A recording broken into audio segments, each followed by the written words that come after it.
السلام علیکم، خبر کی دنیا کے ساتھ میں ہوں میروباب۔ ہیڈ لائنز آپ نے دیکھی، ابھی آپ کو بتائیں اسلام آباد میں رہنما تحریک انصاف شاہ محمود قریشی میڈیا سے گفتگو کر رہے ہیں۔ جج ہیں، ریٹائرڈ نہیں ہے، ایک سرونگ سٹنگ جج آف دا سپریم کورٹ ہے، جس کو کہ سپریم کورٹ کے 3 رکنی پینل نے یہ ذمہ داری سونپی اور انہوں نے 54 دن کی چھان بین کے بعد 110 صفحات پر مبنی اپنی رپورٹ پیش کر دی۔ ہماری اطلاعات کے مطابق حکومت نے پورا زور لگایا اپنے ذرائع سے کہ اس رپورٹ کو پبلک نہ کیا جائے، لیکن جسٹس قاضی جس شہرت کے مالک ہیں وہ آپ اور پوری قوم جانتی ہے، وہ دباؤ میں آنے والے نہیں ہیں۔ وہ بہت انڈیپینڈنٹ مائنڈڈ ایک شخصیت ہے، ان کا ریکارڈ پوری قوم کے سامنے ہے۔ بحیثیت chief justice Balochistan high court اور دیگر ان کی جو ججمنٹس ہیں وہ اس کی عکاسی کرتی ہیں کہ وہ کتنے انڈیپینڈنٹ اور کتنے تھارو انسان ہیں اور کتنا میٹیکولسلی چیزوں کو باریکی سے دیکھتے ہیں۔ تو یہ ہم سمجھتے ہیں کہ جو انہوں نے اپنی رپورٹ پیش کی ہے، یہ انہوں نے بہت سوچ بچار کے بعد رپورٹ پیش کی ہے۔ چودھری نثار صاحب نے، اور آج اخبارات میں میں نے خود پڑھا ہے، انہوں نے کہا ہے کہ ہم اس رپورٹ کو کنفرنٹ کریں گے۔ لفظ ہے جو میں نے پڑھا ہے کنفرنٹ۔ اب کنفرنٹ کرنا آپ اندازہ لگا سکتے ہیں کہ کنفرنٹ کرنا ایک سپریم کورٹ کے جج کو اس کے معنی کیا بنتے ہیں، اور انہوں نے کہا ہے کہ یہ ون سائیڈڈ ہے۔ اب یہ انہوں نے کس بنیاد پر اس کو ون سائیڈڈ کہہ دیا اور کنفرنٹ کرنے کی دھمکی دے دی؟ یہ دھمکی تو ہم سمجھتے ہیں، اور کم از کم پی ٹی آئی سمجھتی ہے، یہ تو کنٹیمپٹ کے زمرے میں آ سکتی ہے، کنٹیمپٹ آف کورٹ کے زمرے میں یہ آ سکتی ہے، اور اگر کورٹ سپریم کورٹ اس پر از خود کوئی نوٹس لے تو یہ اس پہ ہمیں تعجب نہیں ہوگا۔ اس پر ہم نے یہ بھی آج ڈسکس کیا کہ بڑی حیران کن بات یہ ہے کہ انہوں نے تفصیلات بہت سی، میں ابھی زیادہ تفصیل میں نہیں جانا چاہتا کیونکہ کل نیشنل اسمبلی میں وزیر اعظم کے بیان اور اس رپورٹ پر تحریک انصاف اپنا ایک موقف پیش کرے گی۔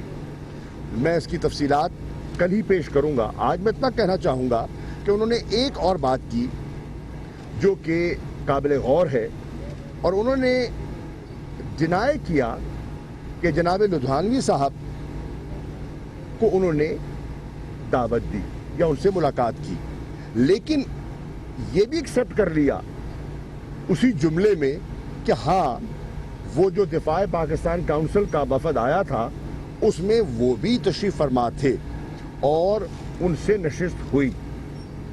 سوال یہ ہے کہ انہوں نے 4 نام کہے کہ ان کو دیے گئے تھے، ان میں ان کا نام نہیں تھا، لیکن نام نہ ہونے کے بعد وہ میٹنگ میں بیٹھتے ہیں۔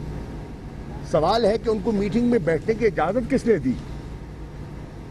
ایک بینڈ آرگنائزیشن اگر آپ کو کہتے ہیں اور آپ نے بینڈ کیا ہے، ہم نے تو نہیں کیا، تو پھر بینڈ آرگنائزیشن کے ایک شخصیت کو آپ کے وزارت داخلہ، جو کہ بڑی سیکیورٹی کا ایک منسٹری ہے، انٹرنل سیکیورٹی کی وہ نگہداشت کرتی ہے، اس کے دفتر میں وہ داخل کیسے ہوئے؟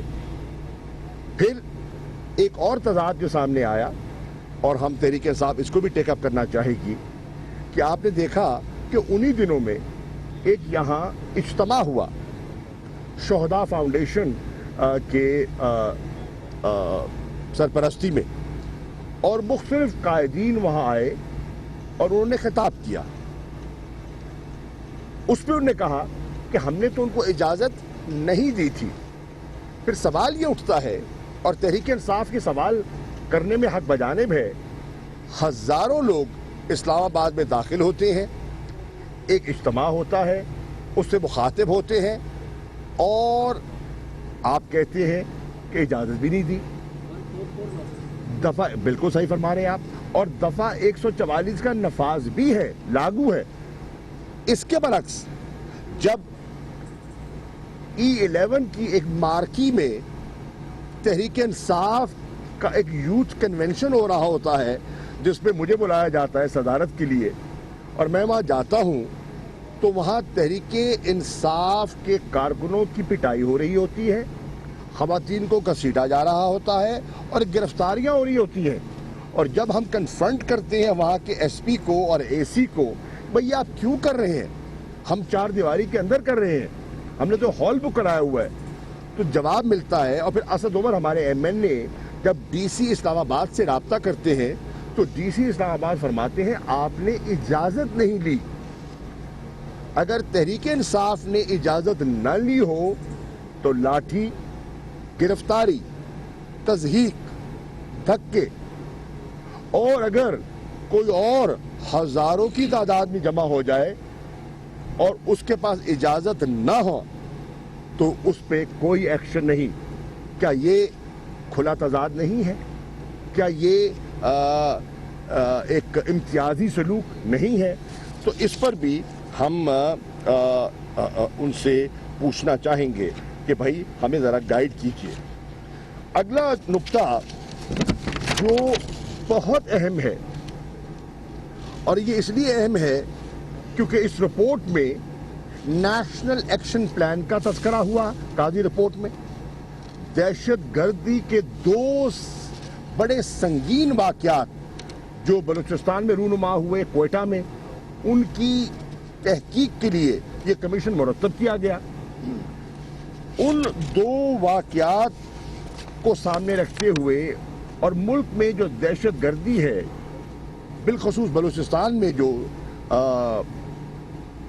کافی حد تک ابھی بھی جاری ہے, اس کو سامنے رکھتے ہوئے آپ دیکھیں تو پھر یہ بات جڑ جاتی ہے 21ویں آئینی ترمیم سے.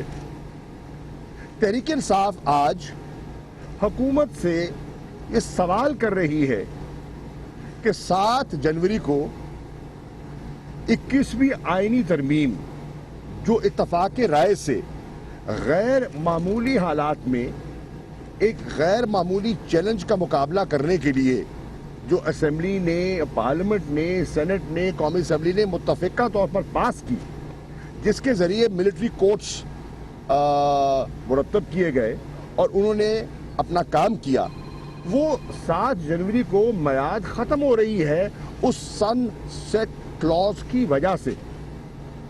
سوال یہ ہے کہ حکومت نے کیا فیصلہ کیا ہے, کیونکہ اس وقت بڑی ایک انسرٹنٹی ہے, گو مگو کی صورتحال ہے, بے چینی ہے لوگوں میں, گھبراہٹ ہے لوگوں میں کہ کیا ہوگا آنے والے دنوں میں. اگر یہ کورٹس بھی ختم ہو گئے, 21ویں ترمیم بھی ختم ہو گئی, تو ہمارا کیا بنے گا اور دہشت گردوں سے کون نپٹے گا؟ حکومت کی پالیسی واضح نہیں ہے اور تحریک انصاف اس پر وضاحت چاہتی ہے. ایک دوسرا, تحریک انصاف سوال کر رہی ہے اس وضاحت کے ساتھ ساتھ کہ جب یہ 21ویں ترمیم پاس کی گئی تو حکومت پاکستان نے, وفاقی حکومت نے کہا کہ یہ 2 سال کے لیے ہم اس لیے رکھ رہے ہیں کہ ان 2 سالوں میں ہم جو ہمارا کرمنل جوڈیشل سسٹم ہے اس میں ہم اصلاحات کریں گے, اور اصلاحات اس